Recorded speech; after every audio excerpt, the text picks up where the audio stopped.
knowledge and development thrive. I'm Jess, your Jess of all trades. I'm Shana, your self-care sister. I'm Crystal, your 9-to-5 chick. And we are wrapping up Career Month. This was an amazing month because we dived into so many great topics just around how to own your development and be successful in your career. So today is our Sister Circle discussion, but before we get into it, make sure you take a moment to hit the like button. Go ahead and turn on those post notifications so you can receive more of this same content on the spot, and go ahead and make sure you like as well. I think I said like already. Well, subscribe. Right, yes. Right. So subscribe. You want to know. So let's get into it.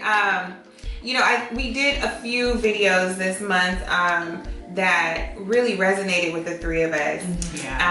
One of those for me was the one-on-one role play that we did. Yes. And I think what really resonated with me and really stood out was the manager's role in that. We know that it's the direct report's responsibility to own their own development. But if the manager is not doing their part, then that direct report is not going to be successful. Like you're not going to be successful if your manager, one, doesn't fully have your back. And two, they may have your back, but if they're not organized and they are not doing their responsibility and their role around development, you're still going to be stuck. So I really, after we did our role plays, I thought about it afterwards because our role as managers is so big. And we have a hand in the success of other people to an extent of sometimes we don't realize how much of a role how much of a large role that is for that other person. And so for me, my takeaway was, how as a manager, as a business owner, but also as a manager of people, how do I build a routine around ensuring that their development is important? And that every single person on my team feels the same amount of effort in their development, regardless of what level they're at, that they feel supported at the same level. And so, some things that I have made it a point to do, like all of my team, for the most part, except for my receptionists, are now independent contractors. So, which is awesome. That means they've all kind of, leveled up in some way, shape, or form. But on the flip side, technically, they're their own bosses, right? But is that enough? Is that enough? Do I want them to just be like, okay, well, we'll stop the routine around development? Not so much, because at the end of the day, they represent the Evolve effect. They represent that brand. And it's still important that they get something. Now, although I'm not their manager, I am still a leader amongst them and an influence. So I wanted to make sure I pointed that out, because we're talking about career, but really it goes either way. You have contractors who work for you, or you have actual employees who work for you. It is still your responsibility, in order for them to be successful and in order for your business or your company to be successful, that you still take the time and invest in them in some way, shape, or form. You could not be more right. I think that is such an important call out, because whether you have your own business and you're still guiding them, because it's still your business, right? Whether they're independent contractors or not, and you want to continue your brand, right? And they all reflect your brand. And even if you're in a separate, public company or private company, it's important for you as the manager to legitimately make sure that each member of your team feels important, right? And in that, you have to also really understand who your team is. So you have to understand what their personalities are, what they bring to the table, and you honestly have to tailor that to each person. Everybody doesn't receive feedback the same way. Everybody doesn't receive criticism the same way.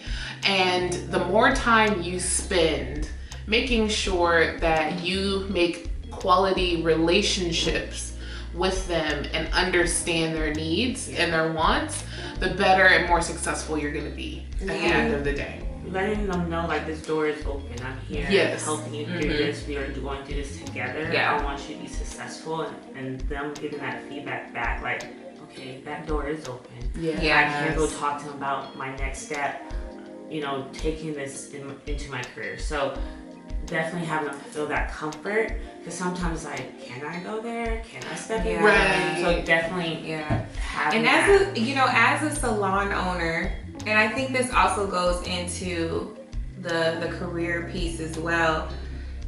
When you're at a certain level as a manager or a business owner, you can become a little detached. You know, for me, I'm only in the studio for the whole day, Thursday through Saturday, and sometimes not even Saturday. So on average, I'm probably in the studio a good full 2 days a week.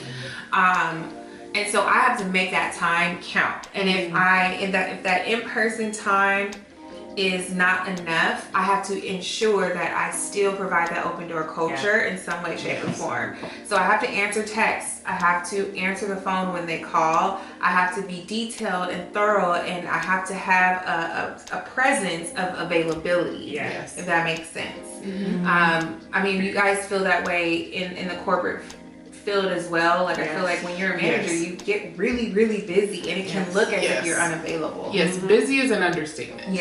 And it's really easy to be like, hey, like, I don't have the time, I have to get all of these other things done, because you have, you know, your bosses like, hey, this is what's needed right now, and I need you to focus on these things, but your team legitimately comes first. So you're gonna get two different results.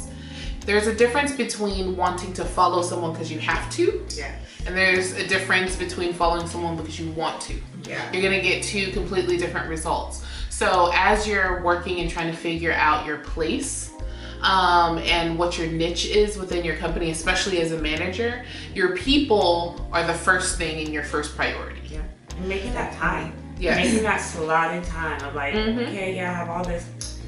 Here's, you know, my list of my top 5 people I need to follow back up with. Giving them the tools that they need, they requested. Making sure I give them what they have so they can continue being successful. Definitely. And so they're not feeling like, okay, I'm being pushed to the side again, right? Like, she's too busy. Focusing on that, making them feel, okay, this door is open. They are going to help. She made time for me. Yes, they definitely don't feel comfortable with that. Because the last thing you want is disengagement from your team. That's when you start seeing the slide and the trust going away. And it's way harder to get trust back than to just build it up from the beginning and maintain it. Because trying to get back in someone's good graces is a long road. And it's a piece of leadership you don't want to have to go through, but sometimes it's gonna happen. But figuring out your own strategy is what's gonna make you successful there. But engagement and development is the most important part, whether that's you as a manager developing your team or you as an individual developing yourself. That should always be on the table and at the forefront of your mind. Speaking of engagement, what does that look like peer-to-peer? Peer-to-peer. So here's what people don't realize. When you're a person and you're focused on your development and you're trying to make sure that eventually you get that promotion, you get that next role, your peers are equally as important in that as your boss. And the reason why is because perception is reality. And when you make those relationships with your peers, one, it's important because you got somebody who can check you too, right? And you do the same for them. You need a buddy, right, to be able to rely on, to get feedback from. But you also want to be perceptive of the feedback of your peers. If there's some people who might not really be vibing with you, you might want to take the time to figure out why. Have those conversations. Be comfortable being uncomfortable, because that's the only way you're going to grow. And your peer-to-peer relationships, once that becomes kind of your clutch, you know what I mean, and you got them, they're on board with you, you're supporting them, they're supporting you, that's a great feeling to have. But that's also going to make it so much easier when you do succeed because heaven forbid those people are now your reports, right? You want to make sure that they value your opinion and they're bought in to that promotion as well. And then the question is, like, what if somebody isn't? Get comfortable being uncomfortable. Yeah. And I need to say it's that transition working in corporate America in a dominant male area definitely gets uncomfortable. And leading a shift in a team like that, you have to build that relationship. You have to like get to know them, like we was discussing earlier. But also, there won't be some people that support you on that promotion. They will definitely have people that are going to be, why did she get that? She doesn't deserve it. And it's definitely just showing your worth, showing what you are going to do to improve this team and how we're going to bring it to the next level. But also building that relationship with that person that don't want you in that position. You know, like they are going to fight that battle like I should have got it over her. But really laying it out. This is our plan for that month. This is our plan for the year. This is where we're going to meet our goal. And giving them and building that trust so they can see like, okay, she's going to bring it to the table. We are on the same page. And also get their feedback. You know, there might be something that you miss or they disagree. We want to have that open door because, hey, we're not always right. So let's get that feedback. Okay, let's input it and let's see where we can take it to the next level. And that's where the circle is going to continue to grow and the relationship is going to continue to grow there. But it's not going to be comfortable at the beginning because they really going to be resentful to you being in this position and the feedback that you're giving. So definitely, I know I talked about it in a career video, but that's just one thing. It's going to be uncomfortable at the beginning, but your worth is going to show the work that you're going to put out there. I love that you brought that up. Like, hey, those people are not going to support you regardless.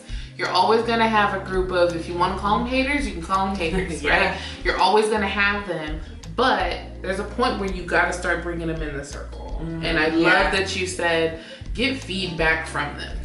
Yeah, that's the best way to get someone on your side. Like being vulnerable and going to them and saying, hey, you know, I need some help. Like, what can you assist me with this? Or tell me how I did on this project. If you were to do this all over again, what would you do differently? That in itself, like, people love when you're vulnerable with them, and it takes their wall down. You start bringing your wall down, it brings their wall down. I've experienced that multiple times in my career and in working in business, which sometimes being in business, it's even more, either people dislike you or they love you. It's like two ends of the spectrum. There's no middle. There's no like fakeness or playing the game because it's not corporate. It's not an organization. They don't need to like be bought in. And so I think reaching out, just showing that vulnerability is key. Yes, absolutely.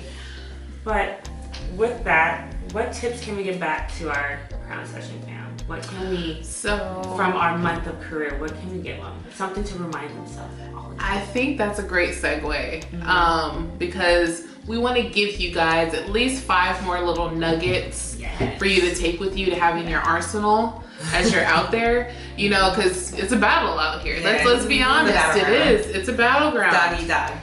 Literally. At all times.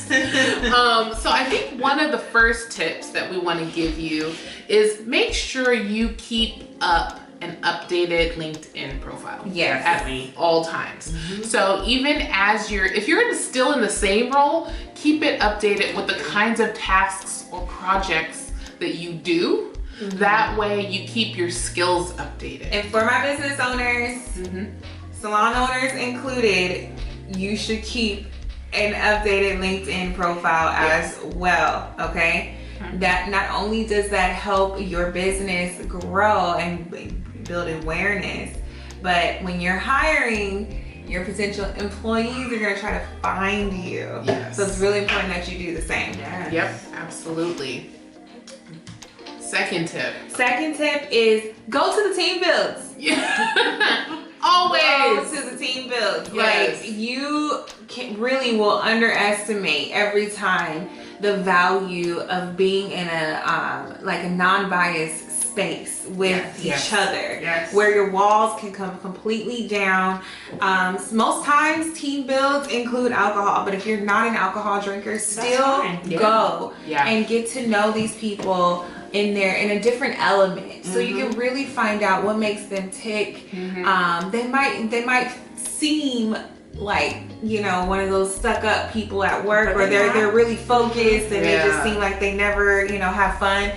But sometimes when you take people out of their element, you can really get to know them on a different level and really understand it. There's something about this work focus. They go into work and they're like, okay, I got so much to do. Let's work, and you don't get to meet that personality underneath all that. So you get to meet that. They can relax. You're not always have to be discussing about work. Start talking about life, like what's going on. So and for the direct reports, I think when you're an employee, or you know, your direct report to your manager, I know in my experience of going to team builds, it actually helped me open up more to my manager. It helped me build a closer relationship. And honestly, I feel like if I didn't go to those team builds, it probably would have held me back a little bit more. So the team builds are so important. I think we underestimate how important they are. It's perception, right? Because you're like, this is the time where we're trying to get to know each other and build a team and build connections. And I know sometimes it's painful and you really don't want to go, right? You don't want to be sitting there with Jan talking about her 3 cats. But guess what? Getting to know Jan and her 3 cats is going to help you get her buy-in and get her partnership at work. So make sure you go, spend time. That don't mean you have to be there the whole night. Be there for an hour or so, get to meet everybody and have those conversations. But the team builds are crucial. And the other thing is, another tip, understand that you're representing your company brand. At all times. Anywhere you go.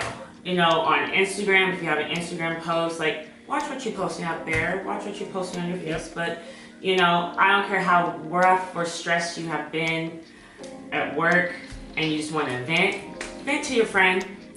Hey, friend, like, today was a rough day. Don't go on social media like, I don't like so-and-so. And, like, go down your company on how frustrated it is. Just really talk to your close friends, represent them. You know, everybody can see what's going on. And so you are representing your company 24/7. Even though you don't think you are. And you are. Outside, publicly, whatever going on, you are representing them. So just really monitor that and watch what you do, say, and because you don't want that to come back at you. So we said the team builds.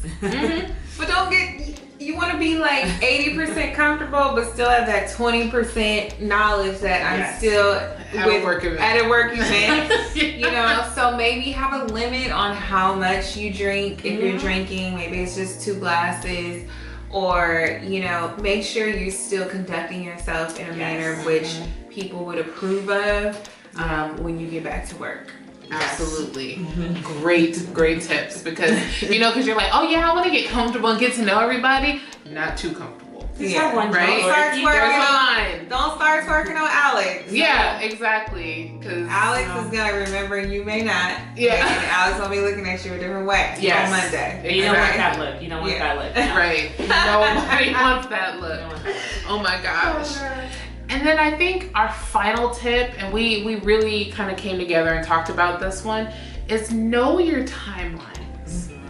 You know, and I think this is important because the first thing you want to make sure you're doing is having goals, right? You want to be able to say, I want to be in this role within the next 18 months to 2 years.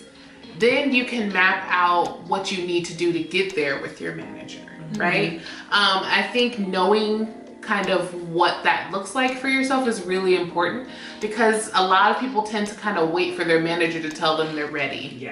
Right? You need to own that piece and be able to help drive that piece as well. Definitely. Yeah, I agree. You know, knowing your timelines and being comfortable with the reality of a timeline. Yes. And I say that because, you know, for some of us, we're not just all new. We're all at different levels and stages of our professional positions in our businesses or in the corporations or organizations we work with. So with that being said, sometimes we're doing so well that we've moved up every 1.5 to 2 years, and then we get to a position where we're kind of at peak for what our capacity is. And it's really important to understand when you're arriving at that place. In your, you know, your progression of your career, and also understanding, okay, am I going to be comfortable once I peak? Like mentally, am I going to be okay with being at this role for 5 years after I've only spent at most 2 years in previous positions and I've moved up? Am I going to be okay being a strong contributing, you know, employee?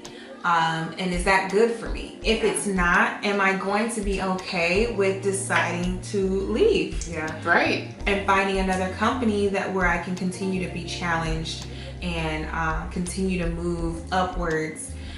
So it's also a good, I don't know how you would do this. Maybe it's journaling or whatever. Just kind of journaling or just really laying out, I think, your vision, right? Like, I want to be here in 2 years. So what does that look like? And just taking that moment, taking a step back, just looking at where you're at today and where you want to be. Or is there anything else still here for this company? So, you know, you might want to start looking at a different business to go to. But I think taking journal, laying out, writing, whatever works for you, but you need to have a visual. That way you don't get to the point, you're identifying that moment to where you have peaked, and you don't get to a point where you're stagnant and you begin to become demotivated or disengaged, because you always want to leave on a high. You always want to leave on a high if you're going to be leaving. If you're not going to be leaving, then you want to always perform at the highest level that you could possibly perform. So understanding what motivates you and what keeps you engaged is so important. Because there is a point where everybody kind of shuts down. You're in a role for a certain amount of time. There is a point where you stop learning. And you stop growing because you've done it for so long and you can do it with your eyes closed, right?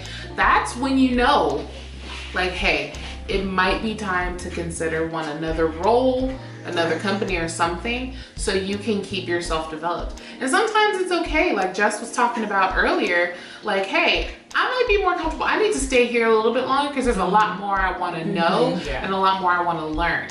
So gauge yourself. Being stagnant in a role, there's a few different options that you have.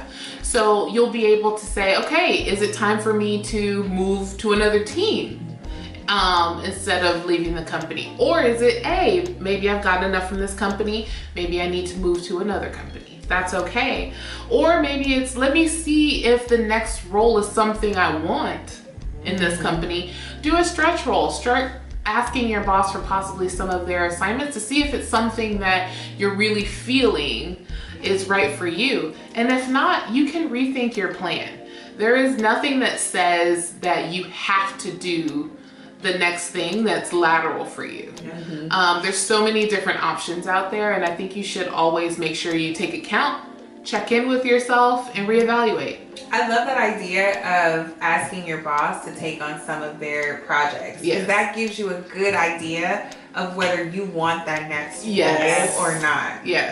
Because sometimes you're like, I'm not feeling this, right? Or you're like, ooh, that's where I need to be. That's what I want. It helps you figure that out. Just doing simple stuff like that. Because sometimes you go blind into those next roles and you don't really realize what it actually is. Sometimes you just want that. Like, you ready for, oh, I can do it. That's what I want. And you really don't know if that's what you want. So doing those stretch roles, definitely a key. Yes, definitely.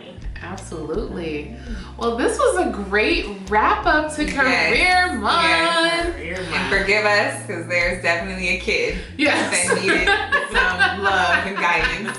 Yes. Off to the corner over here. This is true. We're real. We here with you guys. Like, we are career women, and we're trying to give this to you, moms. Yes. You know, so. Thank you for riding with us, and please let us know in the comments if you liked this content, if you have more questions, if you have suggestions or stuff you guys want to see, please let us know, and like it, of course, if you did like it, and girl, you know y'all better subscribe, and then you're gonna be notified, get that bell, when we start uploading more content, because we post every Monday and Thursday for you guys, and we want to make sure we're giving you what you want. Yes. All right. Well, thank you guys for being with us today. Thank you. And we will see you next time. Bye, guys. Bye. Bye.